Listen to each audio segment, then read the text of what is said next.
All right, guys. I'm back at home now because when I did this last one with all these marks, they actually turned the internet on off in the middle of me doing the last video. So I will do it again. Sorry for the delay. It would have been done an hour ago, but I'm going to get rid of all those and go back over it. Okay, guys. So let's tackle. I want that. I want drawing here. So let's look at this here. All right. So here, I'm just going to go through them like I would on a test. So uh, we're talking about a density curve. Normal has tails to it, skewed right, big toe on the right, and it tails off. Skewed left, tails off, big toe. Sorry, left big toe on the right. So it's like your left foot. Okay. Uh, Symmetric, both sides are the same, but it doesn't have the tails like a normal curve. So this one is symmetric. Okay. And if it's symmetric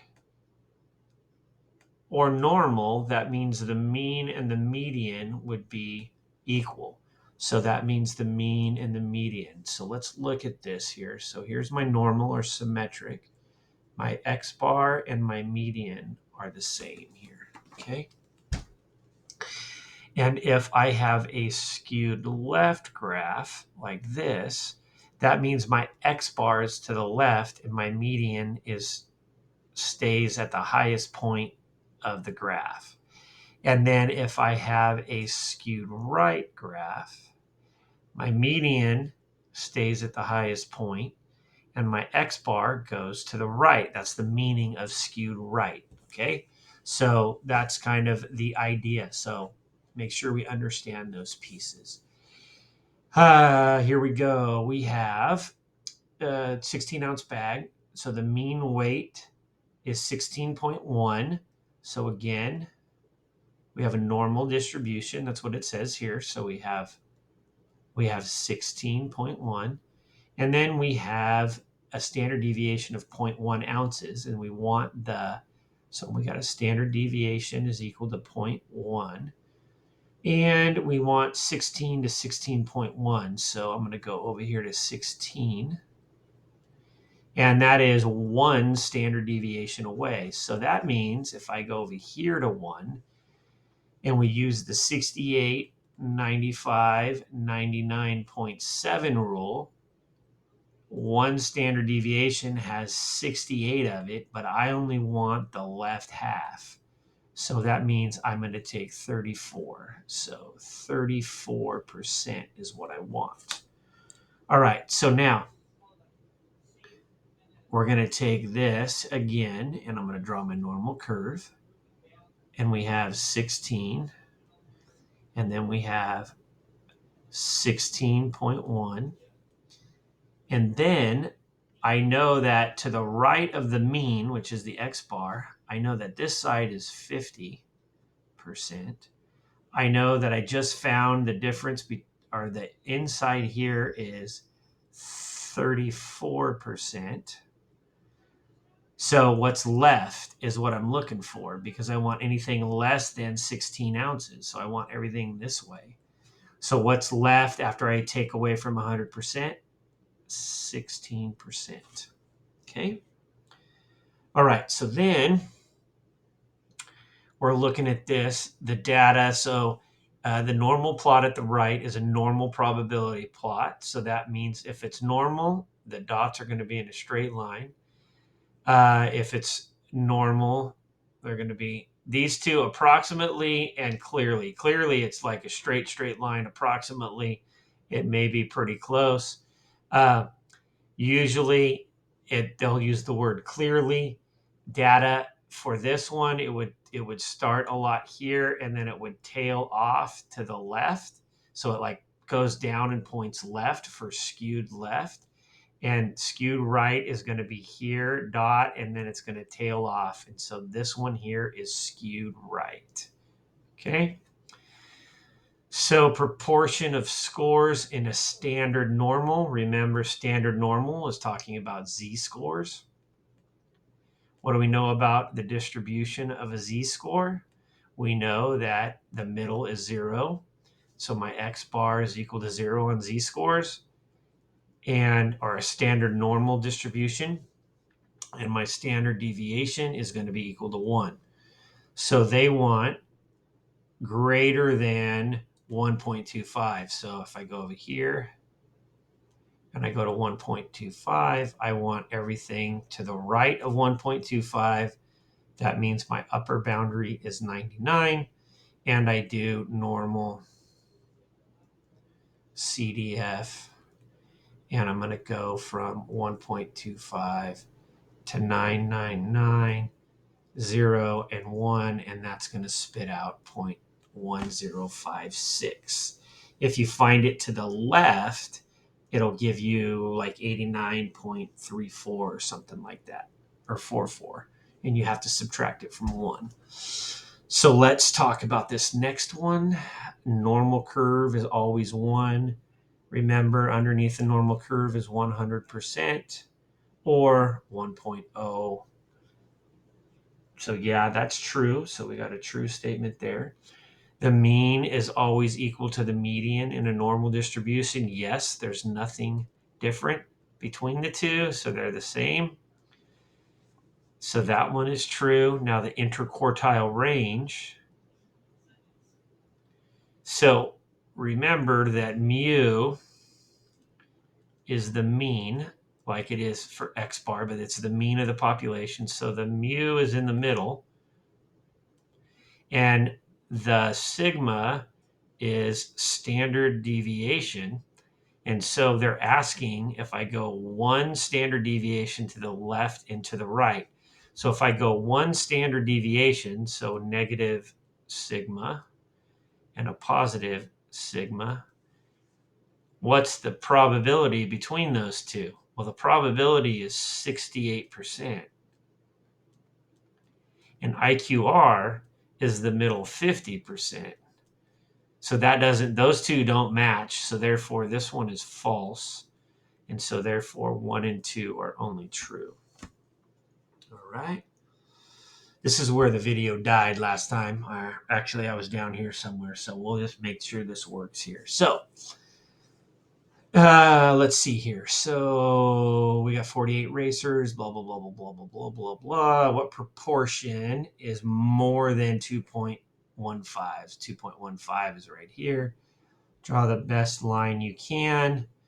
And so that is going to be around 55 because the middle is 50. And so we want everything above that. So if this is 55, this has to be 45. So that's 0.45 right there. This is the one I was working with somebody, and I said I believe the answer was E, and I wasn't thinking straight, so I apologize for that one. The shape of the distribution does not change. Shape does not change. So right now, if it's skewed right, we're automatically looking at skewed right and skewed right. Okay. And then from there, they say the shape of the distribution of z-scores.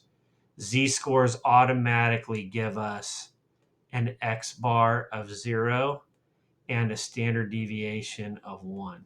So that is going to be D is the answer. I think it was Avery that was asking me this question, and I wasn't paying attention very good, and I shot off an answer. So shape of the distribution does not change, so it would have been skewed right. So the lifespan of all micro ovens sold is normally distributed. So if it's distributed normally, we are drawing our distribution curve. The mean is 9. So we've got an x bar equal to 9 and a standard deviation of 2.5 years. So we got standard deviation is equal to 2.5 years. Okay. All right. So now what am I going to do here? So let's see here. I am going to, what do they want? What percentage of ovens last more than 10?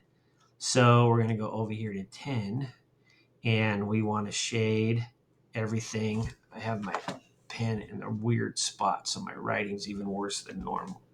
I do not like that. Let's just do this right here, guys. Let's redraw that. We know the information already. Let's go to drawing again. So let's go back to blue. Maybe blue is my problem. I doubt it. It's just probably because I suck with this thing. Here we go. So we got 9, right? And then they want to know at 10, it's more than, last more than. So we want it greater than. So that means I have a boundary of 999 over here. So what do I deal with? I'm going to go normal CDF.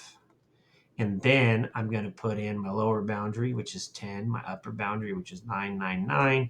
And then I'm going to put in 9 and 2.5. 9 and 2.5. And it'll spit out 34.5%. Okay? Is greater than 10. All right. So let's kind of look at this piece here on a recent test. The median was 12. So this is a center. The median was 12. And the spread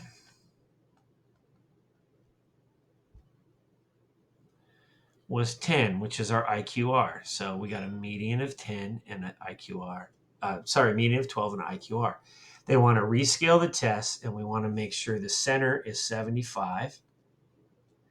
And we want to make sure the spread is 20. Correct? Okay, so when we multiply by something, it is automatically doubling everything. So let's just automatically double the spread right now. So what are we going to do? We're going to multiply by 10, and we're going to multiply by 2. Why am I multiplying by 2? Because I need to take the spread and get it to 20. So now I have a spread of 20, but I have a center of 24. Now, how do I get the center of 24 to make 75? So I need to add 51. So what are we going to do to each individual score? We are going to multiply the score times 2 and add 51. That's what we're going to do. Because multiplying the score by 2 changes the spread, and then adding 51 to everything puts the center where I want it, which is going to be 75. Okay? That's how we're going to scale it. All right. Let's tackle number 12 here. So calculate and interpret the percentile for the Minnesota Timberwolves. Okay, so this one is a straightforward one. We want 403, 410, what is this? 20, 40, 60, 80. So this is a scale of 20. So this one right here is the 403, which is 1, 2, 3, 4. It's the 5th number out of how many games? 30 teams. So they're in the 5 divided by, I don't have my calculator here. It's at school where the internet doesn't work. Uh,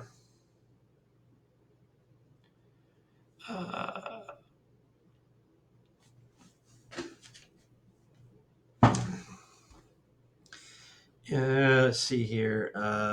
Somebody just asked me if my truck was being towed. I hope not, because it's right outside my front door. Clear 5 divided by 20 is 20.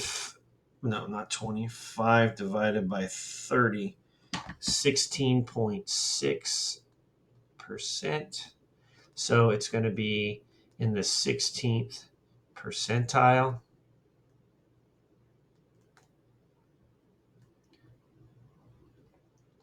So then you could say the Timberwolves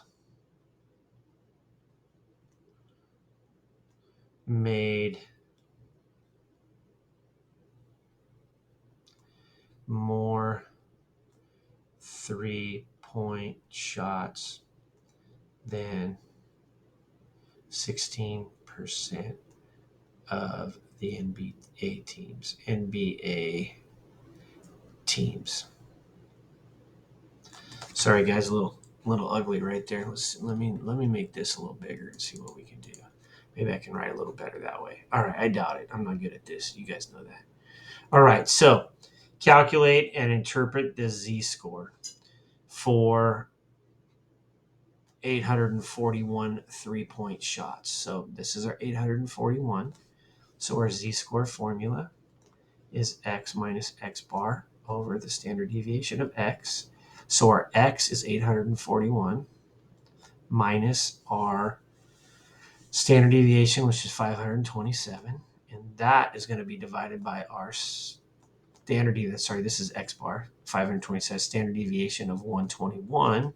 So again, let me use my handy dandy calculator.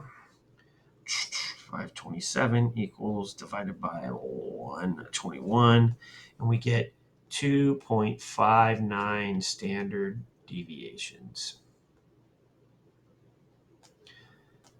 So the magic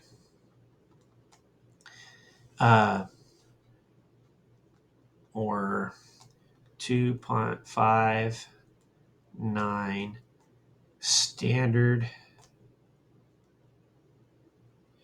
deviations above the mean of 527 3-point shots. That's how you interpret it right there. Okay, so now let's take it to the next level. And what percent of teams are within one standard deviation? So if I go to one standard deviation, and we should really, one standard deviation, we should be approximately 68%, correct? So let's look at this. So let's go to one standard deviation. You're going to want to count. We're at 527, which is right here ish, right? 527. And we're going to go over 527 plus 127. Oops. 527 plus 127 equals 654.20. So it's right in here somewhere. And then minus 127 minus 127. Oh, shoot, it's 121. 527 plus 121. 648. It's still right there somewhere. 1, 2. Yeah, it's close enough. 240. Yeah, it's right there. So minus 121 minus 121. 406. 406 is going to be right here. Right? So we're going to do 1, 2, 3, 4, 5, 6, 7, 8, 9, 10, 11, 12, 13, 14, 15, 16, 17, 18, 19, 20, 21 of the 30 teams. So we're going to get 21. So here's one standard deviation, and here's the other. And we should be around 68%. So I said 21 divided by 30 gives me 70%.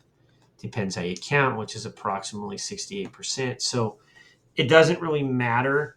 I'd like to see both of these on there, but if you're using the 68, 95, 99.7 rule, an explanation of that would be fine. So since the 3-point shots are worth 3 points, we can multiply each value in the distribution above by 3 to calculate the number of points scored with 3-point shots. How will this affect the z-score for the Phoenix Suns?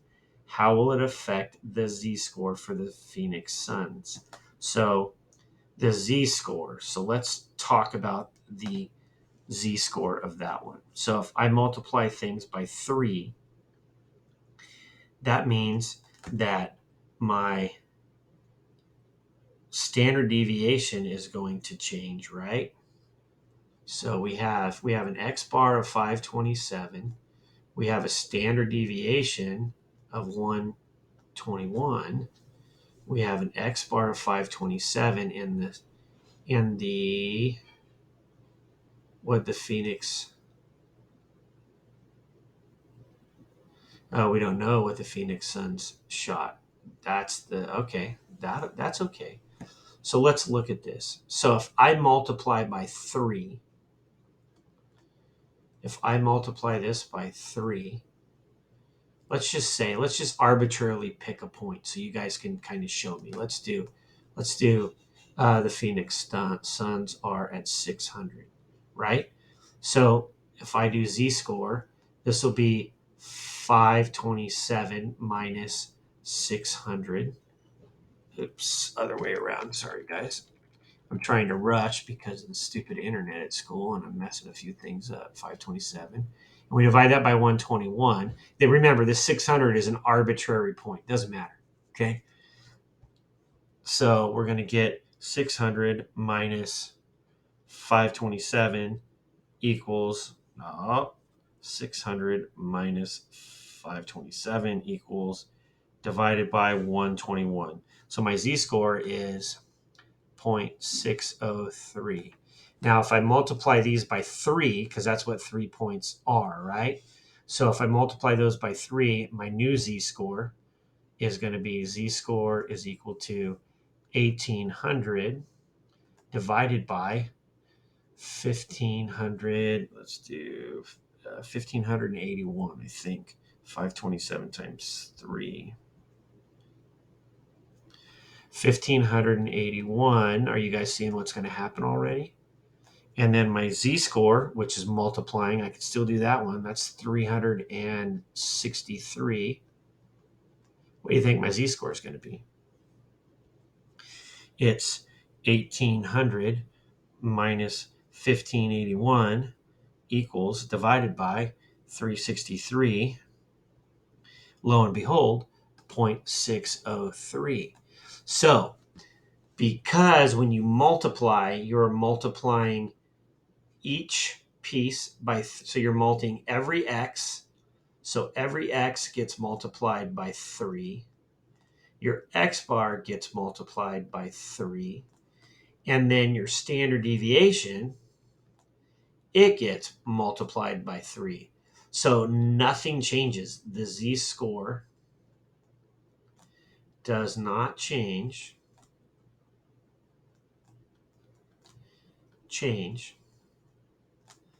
because it is a measure of spread. How's it a measure of spread? Z-score just tells me how many standard deviations I am above the mean. So if I multiply everything by it, it's going to work. If I don't multiply everything by it, if I just added it, it would change some things. So that's why it doesn't change. It's not going to triple because everything else is going to triple. All right. So cereal box manufacturer. So place the values 31.8 in the correct location. So basically all you're doing is you're adding 0.35. Here's our average right here, 32.5, right? 32.5.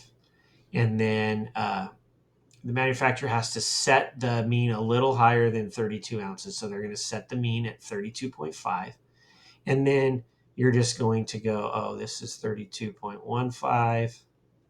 And you're going to add another one here. And this is going to be 32.85.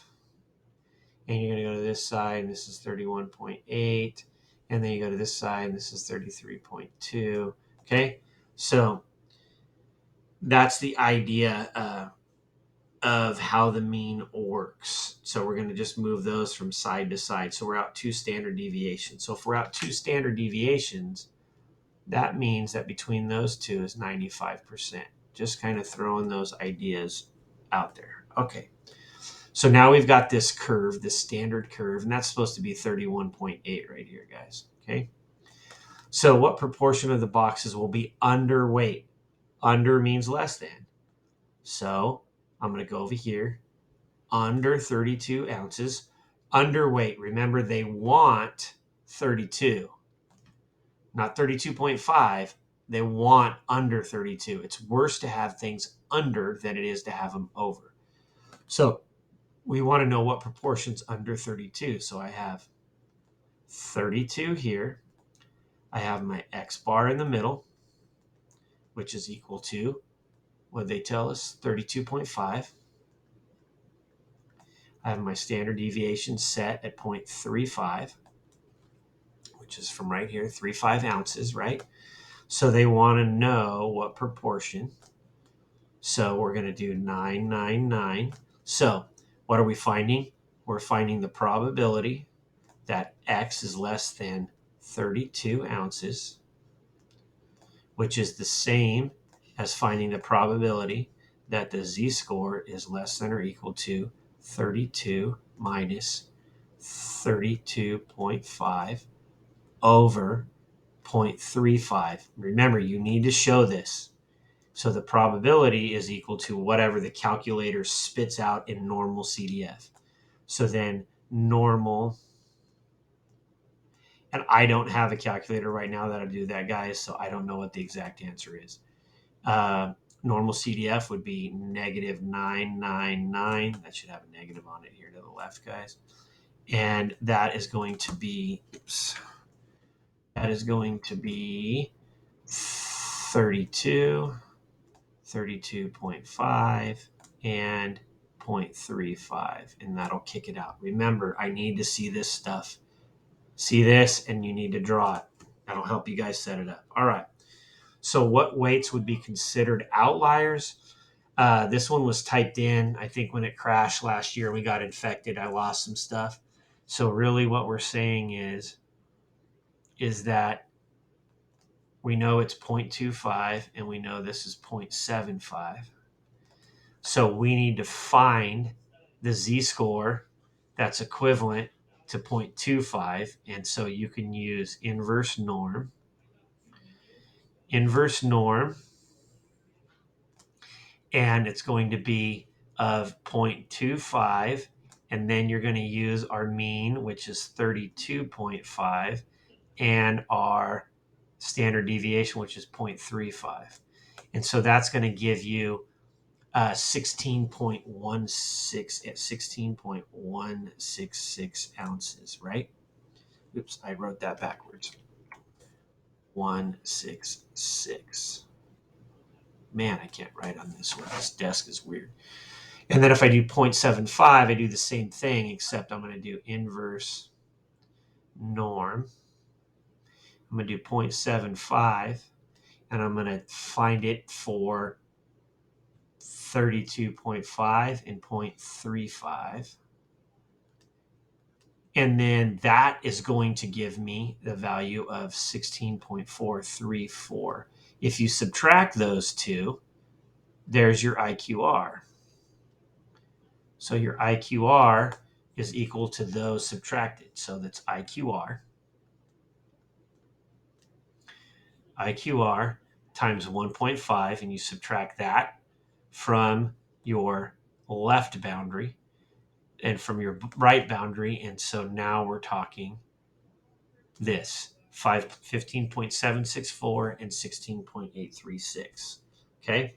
So that's kind of how you answer that one. You can say it as the left.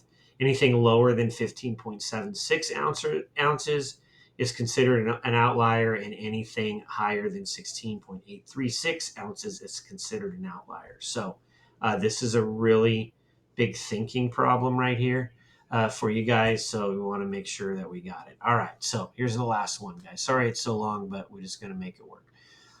So the company wants to set the machine so that no more than 1% of the boxes will be underweight. So 0.01 is 1%. So 1% equates to 0.01 under the curve. So let's just talk about that first. So I need a 0.01, right? I need a 0.01. Nope, don't write that there, guys. I need to know a 0.01, and I need that at 32. So this is my piece right here at 32. Okay, I want to know what X bar is. The company wants to set the machine so that no more than 1% of the boxes will be underweight, that is under 32. What mean setting? What do we set the computer at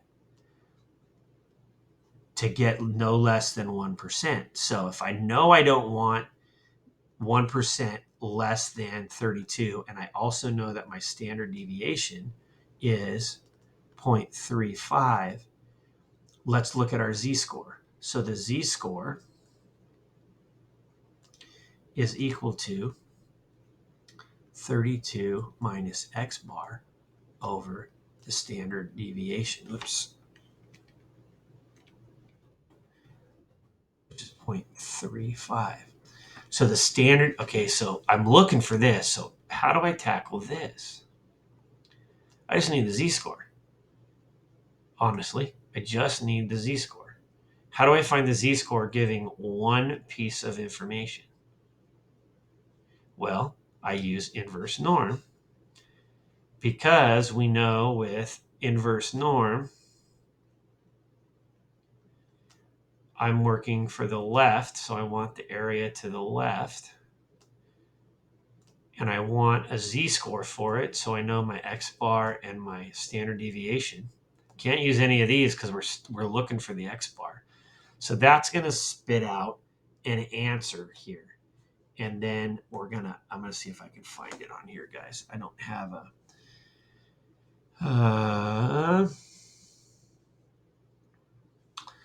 I don't think I can do it on here.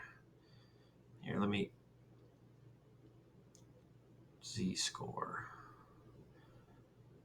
Here we go, Z-score calculator. I'm using my phone real quick, guys. Z-score calculator. Z-score is... No, I don't want that. 0.01. Let's see what happens here.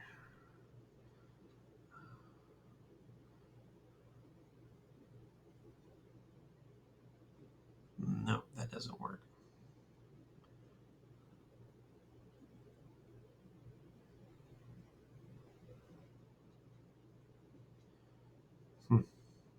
I don't know how this bad boy works here.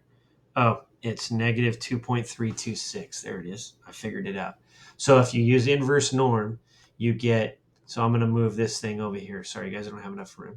So I get 2.33, because it's 2.326 equals 32 minus x bar over 0.35. Okay, so let me do some math here, guys. That's negative. Sorry, it's negative. That's going to be negative. So we got negative here.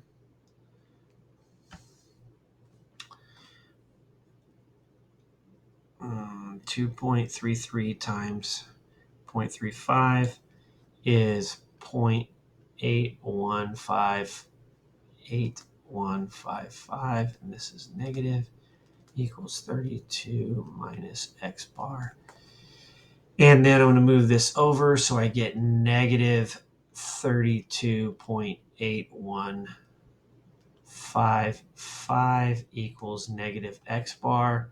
So my x bar is 32.8155. So they set the machine at a mean equal to 32.8155 or 812 or 32.82. So, and this would be ounces. Make sure you have your correct stuff there. All right, guys. Sorry it was too long. The other one was much better, but I wasn't rushing. So, good luck, and we'll see.